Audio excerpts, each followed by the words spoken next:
যাই হয়ে যাক না কা ভাজা পোড়া ছাড়া আমরা বাঙালিরা চলতে পারি না। আর এই ভাজা পোড়ার জন্য আমি অসাধারণ একটা রেসিপি নিয়ে এসেছি। ভাজা পোড়া আপনার মিষ্টি আলু শাকের একটা পেঁয়াজু একবার খাইয়ে দেখবেন।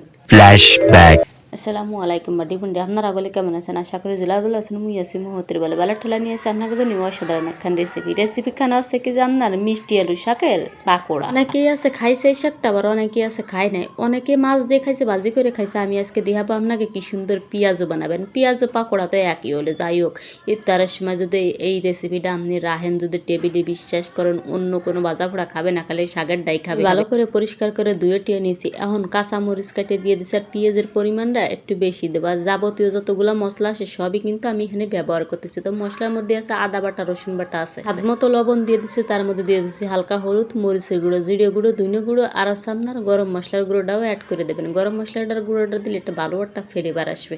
তো একটু বেশি পরিমাণের আমি অ্যাড করে দিচ্ছি। এখন আলতোয়াতে ভালো করে কাইবেন, যত সমানে একেবারে মরা মরা ভাব চলে আসতেছে। পকোড়াটা আপনারা কিন্তু ভাতের সাথেও খাইতে পারেন, আবার মুড়ি মাখায় খাইতে পারেন। বিশেষ করে হুদই বেশি মজা লাগে। আমি মানে বানাই খাইয়ে দেখলাম তো মশমশা লাগে বেশি, আর মজার যা লাগে। আর তার সাথে অ্যাড করে দিচ্ছি আমি ডাইল ভাত, অল্প পরিমাণ কিছু ডাইল আমি পাটায় বেটে নিচ্ছি, সেটা অ্যাড করে দিচ্ছি। আরও আছে, আপনারা মনে করেন না যে এই শেষ, একদমই না। পরে আমি ব্যবহার করবো এখানে চালের গুঁড়ো। আপনারা চালের গুঁড়োর পরিবর্তে ইচ্ছে করলে বেসনও ব্যবহার করতে পারেন, কিন্তু আমি একটু বেশি মশমশা করবো বলে চালের গুঁড়োটা ব্যবহার করতেছি। হ্যাঁ, সবগুলো উপকরণ ভালো করে মাখাইয়ে সুন্দর একটা নরম নরম, মানে কি আঠা আঠা ভাব চলে আসবে, এরমের যে গোল গোল একটা শেপ দিয়ে ভাজা যাবে, এরমের শেপে যখন চলে আসবে তখন মনে করবো পারফেক্টভাবে হয়ে গেছে।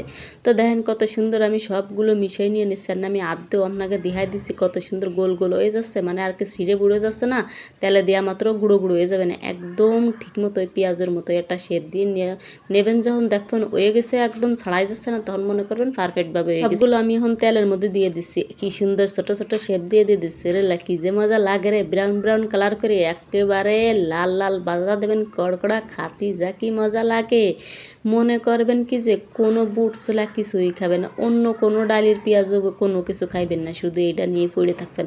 আর এই মিষ্টি আলুর এই শাকটা যে এত মজা লাগে এইভাবে আমি আগে কোনো সময় ট্রাই করিনি, এই কিন্তু ফার্স্ট টাইম ট্রাই করলাম। এইটা আমি ইফতারে রাখছি টেবিলে, বিশ্বাস করেন আমার স্বামী, শ্বশুর শাশুড়ি সবাই খাইতে একেবারে ফিদা। হইতেছে কি এত বুদ্ধি আমার মাথায় কোন জায়গায় তাইছে, রাতে বোঝে না আমার মাথার মধ্যে বুদ্ধি সবগুলো কিলবিল করে। তা যাক, কত বুদ্ধির কথা কর দরকার নাই। এখন দেখেন কত সুন্দর হয়েছে, কতটা শব্দ আসতেছে মশমশা, একটু ট্রাই করে দেখেন আপনারা। কি সুন্দর জন করে একটা শব্দ আসে না, পরানটা একেবারে জুড়ে হয়ে যায় কত বলে। এবার ভিতরে দেখেন আমি আপনাকে বাইঙ্গে দিয়ে আসছি, কত সুন্দর দেওয়া যাচ্ছে, আর কতটা মজা হবে খাতেও এত সুন্দর ভাজা ভাজারটা ঘিরান আসে, জম্মের মজা লাগে। তো কথাখান আছে, আপনারা জাগে বাসার আশেপাশে আলু আছে, বানাই রাখবে খাইয়ে দেখবেন। তো আজকের ভিডিওটা এই পর্যন্ত, কে আল্লাহ হাফেজ, টাটা।